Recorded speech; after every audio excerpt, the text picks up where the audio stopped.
മഞ്ഞപ്പിത്തം ബാധിച്ച് എറണാകുളത്തെ വേങ്ങൂർ പഞ്ചായത്തിൽ ഒരു കുടുംബത്തിലെ 3 പേർ ഗുരുതരാവസ്ഥയിൽ ചികിത്സയിൽ കഴിയുകയാണ്. സഹോദരങ്ങളായ ഷീനി, ശ്രീകാന്തിന്റെ ഭാര്യ അഞ്ജലി എന്നിവരാണ് വിവിധ ആശുപത്രികളിൽ ചികിത്സയിൽ കഴിയുന്നത്. ചികിത്സയ്ക്കായി ലോറിയും പശുക്കളും ഉൾപ്പെടെ കയ്യിലുള്ളതെല്ലാം ഇതിനോടകം വിറ്റു. പകർച്ചവ്യാധിയിൽ അടിത്തറ ഇളകിയ കുടുംബത്തിന്റെ അതിജീവനത്തിനായി കൈകോർക്കുകയാണ് നാട്ടുകാരും.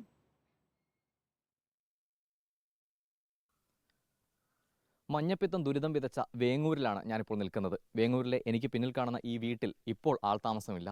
ഇവിടെയുള്ള ഈ കുടുംബത്തിലെ 3 അംഗങ്ങളാണ് മഞ്ഞപ്പിത്തം ബാധിച്ച് ഗുരുതരാവസ്ഥയിൽ ആശുപത്രിയിൽ ചികിത്സയിൽ കഴിയുന്നത്. ഇവിടുത്തെ ശ്രീനി എന്ന് പറയുന്ന ആൾ, ശ്രീനിയുടെ സഹോദരനായ ശ്രീകാന്തിന്റെ ഭാര്യ അഞ്ജന, ഈ 3 പേർ ഗുരുതരാവസ്ഥയിൽ ഇപ്പോൾ ചികിത്സയിലാണ്. ഇതിൽ അഞ്ജനയുടെ നില അതീവ ഗുരുതരമാണ് എന്നാണ് ഇപ്പോൾ ആശുപത്രിയിൽ നിന്ന് നമുക്ക് മനസ്സിലാക്കാൻ സാധിക്കുന്നത്.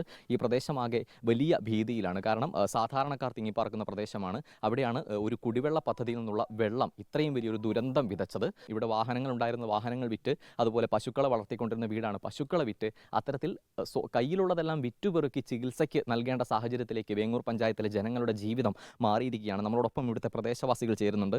ചേട്ടാ, എന്താണ് ഇപ്പോഴത്തെ ഒരു സാഹചര്യം? ഇനിയിപ്പോൾ സുമനസ്സുകളൊക്കെ ഒരു പഞ്ചായത്തിൽ നിന്നൊരു ബോർഡ് രൂപീകരിച്ച് അതൊരു പിരിവെടുത്ത് ഈ മൊത്തത്തിൽ ഇവിടെ അസുഖം മഞ്ഞപ്പിത്തം ബാധിച്ച പൈസ ആവശ്യമുള്ളവർക്കൊക്കെ കൊടുക്കാൻ വേണ്ടിയിട്ട് ഇന്ന് പഞ്ചായത്തിൽ സർവകക്ഷി യോഗം കുറിച്ച് തീരുമാനിച്ചിട്ടുണ്ട്. ഈ വാട്ടർ അതോറിറ്റിയിൽ നിന്നുള്ള പ്രതികരണം എങ്ങനെയാണ്? എന്തെങ്കിലും ഒരു പ്രതികരണം ജനങ്ങൾക്ക് അവിടെ നിന്ന് ലഭിച്ചിട്ടുണ്ടോ? വാട്ടർ അതോറിറ്റി ഇപ്പോഴും അതിന് അനാസ്ഥയാണ് കാണിക്കുന്നത്. ഈ വെള്ളത്തിന് മുഴുവൻ ഇപ്പോൾ കൊണ്ടുവന്ന് അവർ അമിതമായിട്ട് ക്ലോറിൻ കലക്കി. ഞങ്ങൾക്ക് വെള്ളം കുടിക്കാൻ ഇപ്പം വെള്ളമില്ല. ഞങ്ങൾ ഈ വാട്ടർ സപ്ലൈനെ കേന്ദ്രീകരിച്ച് നമ്മൾ ജീവിക്കുന്ന ഒരു വ്യക്തിയാണ്. ഞങ്ങൾ കിണറുകളൊന്നുമില്ല ഞങ്ങളുടെ ഇവിടെ. അതായത് ഈ പ്രശ്നം ഉണ്ടായതിനു ശേഷം വ്യാപകമായി ക്ലോറിൻ കൊണ്ടുപോയി കലക്കിയിട്ടുണ്ട്. ഇപ്പം നമുക്ക് അരി നമ്മൾ വെച്ച് കഴിഞ്ഞാൽ ചോറിന് വരെയും ക്ലോറിൻ്റെ മണമായിരുന്നു. ഇത് കഴിഞ്ഞ 17-ാം തീയതി മഞ്ഞപ്പിത്തം തുടങ്ങിയതാണ്. ഇന്ന് 14-ാം തീയതി, ഒരു മാസമായി. ഈ മാസമായിട്ട് ഇത്ര നാൾ ഈ നമ്മുടെ സംവിധാനങ്ങളുണ്ടല്ലോ, പഞ്ചായത്തുണ്ട്, നമുക്ക് ഇവിടുത്തെ ഭരണകൂടങ്ങളുണ്ട്, ഇതുവരെ തിരിഞ്ഞു നോക്കി ഒരു രൂപ ഇവർക്ക് കൊടുക്കാൻ തുനിഞ്ഞിട്ടില്ല. കൃത്യമായൊരു നടപടി ആദ്യഘട്ടത്തിൽ തന്നെ ഉണ്ടായിട്ടില്ല എന്നൊരു ആരോപണം ജനങ്ങൾക്കുണ്ടോ? അത് ആരും അറിഞ്ഞിട്ടില്ല ഈ സംഭവം. ആദ്യമൊക്കെ ബ്ലീച്ചിങ് പൗഡറിൻ്റെ മണം കുറവായിരുന്നു. പിന്നെ കഴിഞ്ഞപ്പോൾ ഇപ്പോൾ ഈ അസുഖം വന്നു കഴിഞ്ഞപ്പോൾ ശരിക്കും ഇതിൻ്റെ മണം കൂടുതലുണ്ടായി. എന്തായാലും ഇവർക്ക് എന്തായാലും സാമ്പത്തിക സഹായം ചെയ്യണം. മറ്റുള്ളവർക്ക് കിട്ടാണ്ടിരിക്കുക, അത് വേണ്ട. ഇവർ വണ്ടിയും എല്ലാ സാധനങ്ങളൊക്കെ വിറ്റ് പറക്കി അവരെ അതിൻ്റെ ഒരു പാപ്പരായുണ്ട്. അത് സർക്കാർ ചെയ്യണം, അത് വാട്ടർ അതോറിറ്റി ചെയ്യണം. എനിക്കതേ പറയാനുള്ളൂ.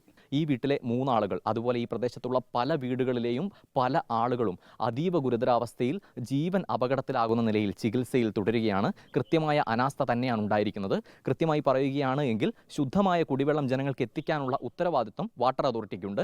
ആ വെള്ളം ശുദ്ധമാണോ എന്ന് ഉറപ്പിക്കേണ്ട ഉത്തരവാദിത്വം ആരോഗ്യ വകുപ്പിനുണ്ട്. ഈ വെള്ളം കൃത്യമായി ജനങ്ങളിലേക്ക് എത്തുന്നുണ്ട് എന്ന് ഉറപ്പിക്കേണ്ട ഉത്തരവാദിത്വം പഞ്ചായത്തിനുമുണ്ട്. ഈ ഉത്തരവാദിത്തങ്ങളിൽ പലയിടങ്ങളിലും വന്നിരിക്കുന്ന പാളിച്ച തന്നെയാണ് ഇത്രയും വലിയൊരു ദുരന്തത്തിലേക്ക് വേങ്ങൂർ പഞ്ചായത്തിനെ ചവിട്ടിയിട്ടത് എന്ന് തന്നെ പറയേണ്ടി വരും. വീഡിയോ ജേർണലിസ്റ്റ് രജീഷിനൊപ്പം reporter Ali Akbar Shah, in reporter, Kochi.